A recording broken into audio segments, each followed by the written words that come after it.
যাও ভিসা লাগিয়ে দিলাম। কিন্তু ভিসা লাগানোর কাজটা মুরব্বীদেরকে নিয়ে করলে ভালো না? রাতের অন্ধকারে আংটি না পড়ায় দিনের আলোতে বাসায় এসে আংটি পড়াবো। এত রাতে কোথায় কোথাও না, এখানেই ছিল। রাত বিরেতে বাড়ির মেয়ে এভাবে বাড়ির বাইরে যাওয়ার বাড়ির জন্য লজ্জা আর অপমানের পূর্ব শর্ত ছাড়ার কিছু কে ছিল? সুমন। সুমন? সুমন দেশে কবে ফিরলো? আজকেই আসছে। রাতের অন্ধকারে ওই চোখের মতো না এসে দিনের আলো যদি আসতে না পারে তাহলে ওকে বলে দিও এ বাড়ির সীমানা যেন সে না মারে। সমাজের কাছে আমি মেরুদণ্ড বাঁকা করে চলতে পারবো না। দুই মাসের ভিতরে বিয়ে শাদীর ব্যাপারটা আমাদের ঘটাইতে হবে না। তারিনটা খুব পছন্দ করে, তারিনও ওরা খুব পছন্দ করে, দুজন দুজন ভালোবাসে। তা আমাদের মূল বিষয়টা উচিত না বিষয়টা টাকায় নেওয়া। ও এই বিষয়।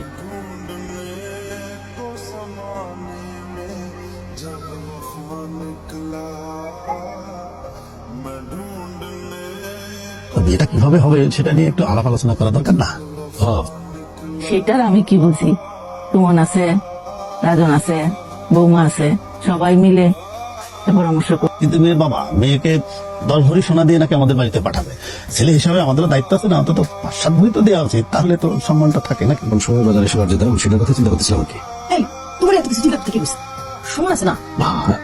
ভাবি আমি এগুলো কি বুঝি? তুমি আছো, ভাই আছে, আম্মা মামা, তোমার সবাই মিলে ভালো মনে করে করো।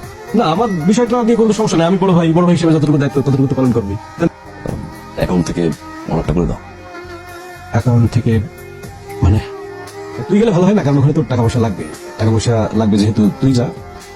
আমি টাকা পয়সা করে কামো, টাকা তোমার অ্যাকাউন্টে না, তুমি অ্যাকাউন্ট থেকে দিয়ে দাও। আমার অ্যাকাউন্টে? আর হ্যাঁ, আমার অ্যাকাউন্টে তো টাকা নাই, আমার অ্যাকাউন্ট তো খালি।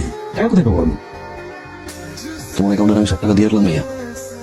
তুই যে টাকা দিছিস সেটা তো আমি অস্বীকার করিনি। অস্বীকার করছি? বুঝতে পারছি, মানে তুই হিসাবটা দিছিস তাই তো? এটা আমি করছিস। তোমার কি হয়েছে এত চুপচাপ কেন? তুমি তো এত ঠান্ডা চা না, সবসময় টকবগা। এমন কি হয়েছে? রাতে একটু ঘুম হয়েছে তো। বিয়ে ঠিক হইতে না হইতে ঘুম উধাও। পাগল মিশ্র কেন? তুমি এত টাকা নিয়ে সুমন কি দিবা? সুমন কি ভাবে বলো তো? কিভাবে? আরে ও ভাববে তোমার কাছে বুঝি অনেক টাকা আছে। ও, টাকা দিতে হবে না? আমি কি না করছি?